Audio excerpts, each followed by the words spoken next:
Hi all, good morning. ಇದು Friday morning and welcome to my channel. So ನಮ್ಮೂರಲ್ಲೆಲ್ಲ ಬೆಳಗ್ಗೆ 8 ಗಂಟೆಗೆ ಕರೆಂಟ್ ಹೋಗ್ಬಿಡುತ್ತೆ. ಹಾಗಲಿಕ್ಕೆ ಹೋಗಿ ಏನೇ ರುಬ್ಕೊಳ್ಳೋದಿದ್ರು 8 ಗಂಟೆ ಒಳಗಡೆ ರುಬ್ಕೋಬೇಕು. ಸೊ ಹಾಗಾಗಿ ಇವತ್ತು ನಾವು ಮನೇಲಿ ಇಡ್ಲಿನ ಮಾಡ್ತಾಯಿದ್ದೀವಿ. ಅದಕ್ಕೋಸ್ಕರ ಕಾಯಿ ಚಟ್ನಿನ ರೆಡಿ ಮಾಡ್ಕೊಂಡಿದ್ವಿ. ಇದಕ್ಕೆ ನಾನು ಕಾಯಿ, ಶುಂಠಿ, ಬೆಳ್ಳುಳ್ಳಿ, ಉಪ್ಪು ಹಾಗೆ ಶೇಂಗಾ ಬೀಜ ಮತ್ತು ಮೆಣಸು ಮತ್ತು ಕರಿಬೇವು ಸೊಪ್ಪನ್ನು ಹುರಿದು ಹಾಕ್ಕೊಂಡಿದ್ದೀನಿ. ಮತ್ತು ಸ್ವಲ್ಪ ಕೊತ್ತಂಬರಿ ಸೊಪ್ಪನ್ನು ಹಾಕಿ ಉಪ್ಪು ಹಾಕ್ಕೊಂಡು ರುಬ್ಕೊಂಡಿದ್ದೀನಿ. ನೆಕ್ಸ್ಟ್ ಅದಕ್ಕೆ ನಾನು ಒಗ್ಗರಣೆ ಕೊಟ್ಕೊಂಡಿದ್ದೀನಿ. ಆ್ಯಂಡ್ ಒಂದು ಸ್ಮಾಲ್ ಟಿಪ್ ಅಂದರೆ ಇಡ್ಲಿ ಬೇಯಿಸ್ಬೇಕಾದ್ರೆ ನಾವು ಸರ್ಗೋಲಿಗೆ ಒಂದು ಸಣ್ಣ ನಿಂಬೆಹಣ್ಣಿನ ಪೀಸ್ ಹಾಕಿದ್ರೆ ಅದು ಒಳಗಡೆಯಿಂದ ಕಪ್ಪಾಗಲ್ಲ.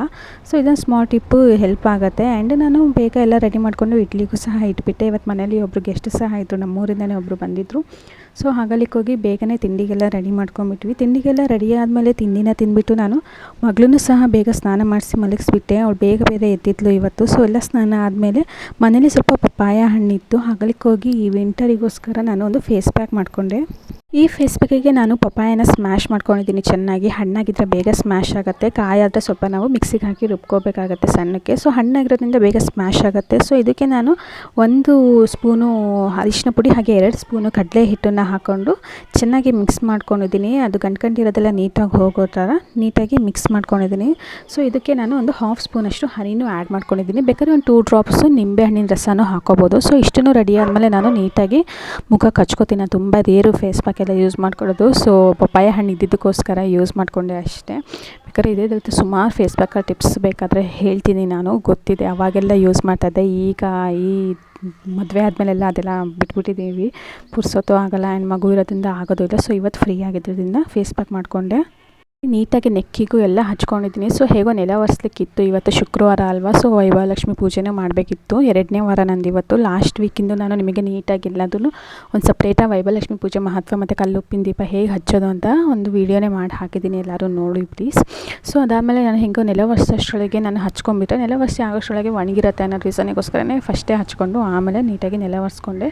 ನೆಲ ಒರೆಸಿ ಆಗೋಷ್ಟೊತ್ತಿಗೆ ಆಲ್ಮೋಸ್ಟ್ 10-15 ಮಿನಿಟ್ಸ್ ಆಯಿತು. ಅಷ್ಟೊತ್ತು ಬಿಟ್ಟರೆ ಸಾಕು. ಫೇಸ್ ಬೇಕು ತುಂಬ ಡ್ರೈ ಆಗೋ ಥರ ಬಿಟ್ಟರೆ ಸ್ಕಿನ್ನು ಸ್ವಲ್ಪ ಚೆನ್ನಾಗಿ. ಅಷ್ಟರೊಳಗೆ ನನ್ನ ಮಗಳೂ ಸಹ ಎದ್ಬಿಟ್ಲು. ಅವಳು ಏನು ನಿದ್ರೆ ಮಾಡ್ತಾವೋ ಮಕ್ಕಳು ಗೊತ್ತಾಗಲ್ಲ. ಅವಳಿಗೆ ಇವತ್ತು ನಮ್ಮ ಮತ್ತೆ ಬಳೆ ಇಡಿಸ್ಬಿಟ್ಟಿದ್ರು. ಅವಳಿಗೆ ಅದೇ ಖುಷಿ ಇವತ್ತು. ಸೊ ಬೆಳಗ್ಗಿಂದನೂ ಬರೀ ಬಳೆ ತೋರಿಸೋದೇ ಖುಷಿ ಅವಳಿಗೆ. ಆ್ಯಂಡ್ ನಮಗೆ ಮಲಗೋ ಅವಕಾಶ ಇರಲ್ಲ, ಬಟ್ ಮಲಗಬೇಕು ಅನ್ನಿಸುತ್ತೆ. ಮಕ್ಕಳಿಗೆ ಎಷ್ಟೊತ್ತು ಮಲಗೋ ಅವಕಾಶ ಇದ್ರೂ ಮಲಗಲ್ಲ. ಸೊ ಎಲ್ಲ ಆದಮೇಲೆ ನಾನು ಮಧ್ಯಾಹ್ನದ ಊಟನ ಮುಗಿಸ್ಕೊಂಡೆ. ನನಗೆ ಊಟಕ್ಕೆ ಸ್ವಲ್ಪ ಚೌಚೌ ಖಾರ ಇದ್ದರೆ ತುಂಬ ಇಷ್ಟ ಆಗುತ್ತೆ. ಸೊ ಅಷ್ಟೊತ್ತಿಗೆ ಈವ್ನಿಂಗ್ ಆಗೋಯಿತು. ನಾನು ಸ್ನಾನ ಎಲ್ಲ ಮಾಡ್ಕೊಂಡು ಬಂದುಬಿಟ್ಟು ನಾನು ಪೂಜೆಗೆ ನೈವೇದ್ಯಕ್ಕೆ ರೆಡಿ ಮಾಡ್ತಾಯಿದ್ದೀನಿ. ಸೊ ಇಲ್ಲಿ ನಾನು ಬಂದುಬಿಟ್ಟು ಶಾವಿಗೆ ಪಾಯಸ ಮಾಡ್ಕೊತಾ ಇದ್ದೀನಿ ನೈವೇದ್ಯಕ್ಕೆ.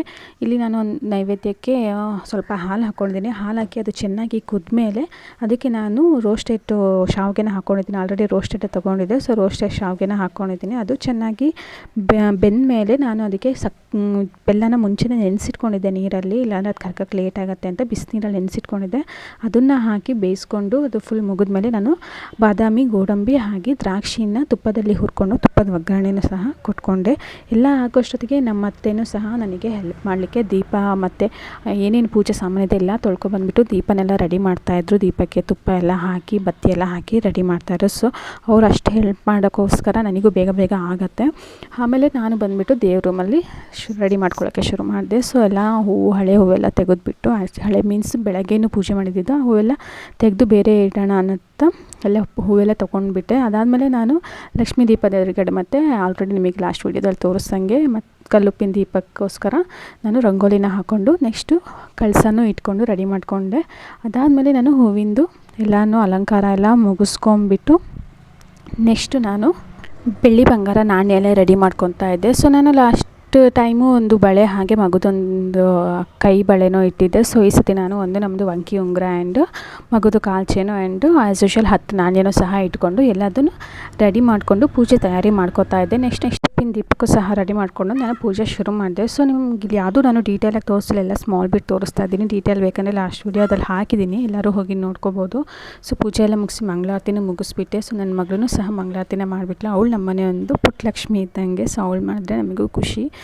ಪೂಜೆ ಎಲ್ಲ ಮುಗಿದ್ಮೇಲೆ ನನಗೆ ಅಂತ ಒಂದು ಓಟ್ಸಿನ ದೋಸೆ ಮಾಡ್ಕೊತಾ ಇದ್ದೆ. ಸೊ ಇದಕ್ಕೆ ನಾನು ಒಂದು 2-3 ಸ್ಪೂನ್ ಓಟ್ಸು ನೆನೆಸಿಟ್ಟಿದ್ದೀನಿ, ಹಾಗೆ 2 ಸ್ಪೂನ್ ರವೆ ನೆನೆಸಿಟ್ಟಿದ್ದೀನಿ. ನೆಕ್ಸ್ಟ್ ನಾನು ಒಂದು ಈರುಳ್ಳಿನ ಕಟ್ ಮಾಡಿ, ಕೊತ್ತಂಬರಿ ಸೊಪ್ಪನ್ನು ಕಟ್ ಮಾಡಿ ನೆನೆಸಿಟ್ಟಿರೋ ಓಟ್ಸ್ ಮತ್ತು ರವೆಗೆ ಹಾಕ್ಕೊಂಡು ಮಿಕ್ಸ್ ಮಾಡಿದ್ದೀನಿ. ಇದಕ್ಕೆ ನಾನು 1 ಸ್ಪೂನಷ್ಟು ಅರಿಶಿನ ಪುಡಿ ಹಾಗೆ 1/2 ಸ್ಪೂನಷ್ಟು ಖಾರದ ಪುಡಿ ಹಾಗೆ 1 ಸ್ಪೂನಷ್ಟು ಉಪ್ಪನ್ನು ಹಾಕಿ ಚೆನ್ನಾಗಿ ಮಿಕ್ಸ್ ಮಾಡ್ಕೊಂಡಿದ್ದೀನಿ. ಇದಕ್ಕೆ ನಾವು 4 ಜೀರಿಗೆ ಕಾಳು ಹಾಕಿರೋ ಚೆನ್ನಾಗಿರುತ್ತೆ. ಹಾಗೆ ಸಣ್ಣ ಕಟ್ ಮಾಡ್ಕೊಂಡಿರೋ ಬೆಳ್ಳುಳ್ಳಿನ ಸಹ ಹಾಕ್ಕೊಂಡು ಮಿಕ್ಸ್ ಮಾಡ್ಕೊಂಡಿದ್ದೀನಿ. ನೆಕ್ಸ್ಟ್ ಒಂದು ತವಾಕ್ಕೆ ನಾವು ನೀಟಾಗಿ ಎಣ್ಣೆ ಹಚ್ಕೊಂಡು ಅದ್ರ ಮೇಲೆ ನಾವು ದೋಸೆನ ಹಾಕ್ಕೋಬೇಕು. ದೋಸೆ ಕಾಯೋಕ್ಕೆ ಒಂದು 2-3 ಮಿನಿಟ್ಸ್ ತೊಗೊಳುತ್ತೆ. ಸೊ ನೀಟಾಗಿ ದೋಸೆ ಕಾದ್ಮೇಲೆ ಅದನ್ನು ನಾವು ತಿರ್ಸಾಕೋಬೇಕು. ತಿರ್ಸಾಕೋಬೇಕಾದ್ರೆ ಹುಷಾರಾಗಿ ಹಾಕ್ಕೋಬೇಕು, ಅದು ಮುತ್ತೋಗ್ಬಿಡತ್ತೆ. ಹಾಗಾಗಿ ನೀಟಾಗಿ ನೋಡ್ಕೊಂಡು ಹಾಕ್ಕೋಬೇಕು. ಸೊ ಓಟ್ಸಿನ ದೋಸೆ ಅಂತೂ ತುಂಬ ರುಚಿಯಾಗಿರುತ್ತೆ, ಹೆಲ್ತಿಗೂ ಒಳ್ಳೆಯದು ಮತ್ತು ಲೋ ಕ್ಯಾಲರಿ ಫುಡ್ ಸಹ.